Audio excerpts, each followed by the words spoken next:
But when you prioritize your family first, they're not going to resent you building your business. When you put your business before your family, they are going to hate your business. There's no point in building a business if the people that you love don't want to be around you once it's built. Definitely.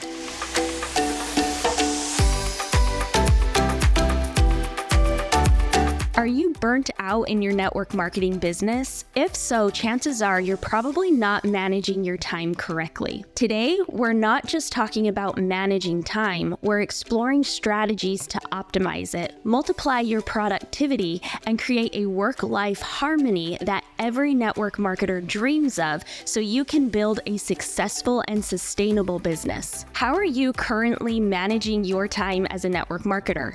Is it working? Let us know in the comments below, and be sure to like and subscribe for more business hacks to help you grow your business the right way. All right, ladies, so let's kick this off by talking about some effective time management strategies. I think the first thing when it comes to time management is prioritizing your tasks based off of actual income producing activities.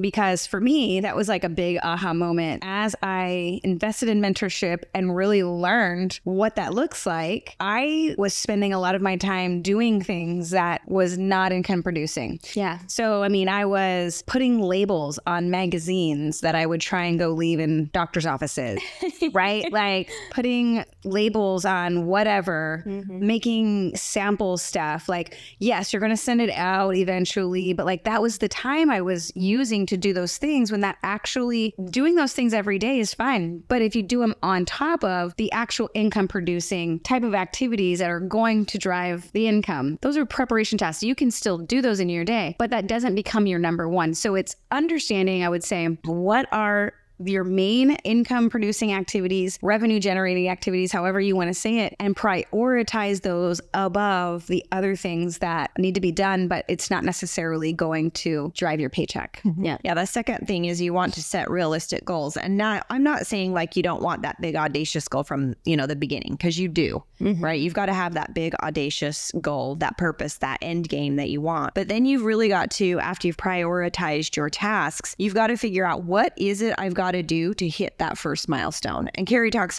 a lot about this. We talk a lot about this in our academy, where you've really got to dial in like what's next and how it's got to get done and when it's going to get done. It's got to go into the calendar. And so for me, I used to set these audacious goals, right? I'd be like, because I'd seen people do it. I'd seen people come into our business and into network marketing and make hundreds of thousands of dollars and put hundreds of thousands of volume in their business in 30 days, right? So I was like, well, they say it needs to be realistic. That's realistic because someone else has done it, right? But really what I was doing was I was comparing my page 1 with their page 300, right? Because they had built the audience. They had done, a lot of the things that it took to get there. So setting those realistic milestones, I guess I want to call them, and then understanding that you can always change the goal. That was one thing for me when I didn't hit that, 100,000 goal at 30 days into the business. Then I went into this drudgery where I was like, this doesn't work. I suck. I'm never going to be able to do this, right? Like it was just this cycle, and it was not healthy at all, right? So you got to set those realistic milestones that you can hit along the way to the huge goal.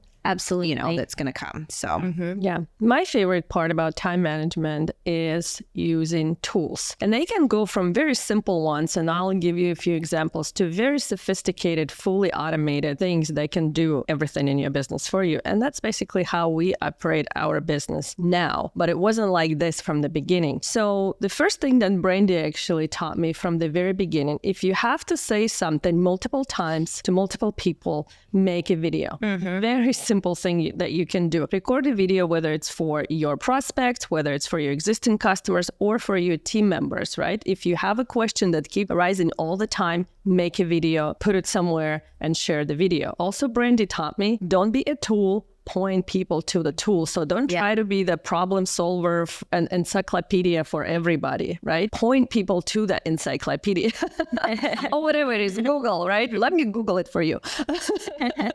A phrase I use with my kids quite often. So the second thing that it's very easy right now to utilize on social media is using scheduling. You can schedule your post in advance for a week, a month, even, I don't know, maybe even a year. So you can do it on business pages and Facebook groups and even some of the personal accounts. So you don't have to think every day, because thinking takes a lot of energy and a lot of time. Once it's planned and done, you suddenly have all this time and energy to do all other things. And one of my favorite tools, they're more sophisticated, is funnels, right? If you hate prospecting, if you hate bugging people and following up 7 times with one single person, set up an automation, right? And let the technology do the heavy lifting for you. I think one of the other things that is key to remember, because I think for a lot of our audiences, you may be working full time, you may be a mom, you may have 7 kids at home. I don't know. And you're trying to build your network marketing business, and you're thinking, how do I fit this all into 24 hours? We all have the same 24 hours, okay? There's no secret. But it is figuring out what, when you can fit your network marketing businesses. And the first thing to put in your calendar is not your business, is your non-negotiables. Yeah. Now, that may be a job that you have to go to, and don't give up your job until you can actually afford to give up your job. Please don't do that. But it may be your job. Family time. What things do you do to fill your cup up? For me, it's meditation. I do actually go to the gym as well. But it is what are the non-negotiables that you need to put in that is going to not only, make sure that there's money coming into your family every month, but also is going to keep your family on board. So making sure that you are spending time with your kids. If there are sports days, or if they're in plays, or, if they come home from school and you're scheduling time out to spend with your kids before they go to bed, yet you are, setting aside time to do things with them. Family meals. Put all those things in your diary. Put your holiday in your diary. Put all those things in, and then you can see where you can fit your business in. But when you prioritize your family first, they're not going to resent you building your business. When you put your business before your family, they are going to hate your business. There's no point in building a business if the people that you love don't want to be around you once it's built. Definitely. So effective time management is not just about doing more, but doing what's essential for success and happiness. By implementing some of these strategies we talked about today, network marketers can elevate their business while enjoying a fulfilling personal life. Don't forget to join our free online community with over 15,000 network marketers just like you to discover the secrets to growing a massive business using social media and automation. You can find the link in the description below. To that encyclopedia. Or whatever it is, Google, right? Let me Google it for you.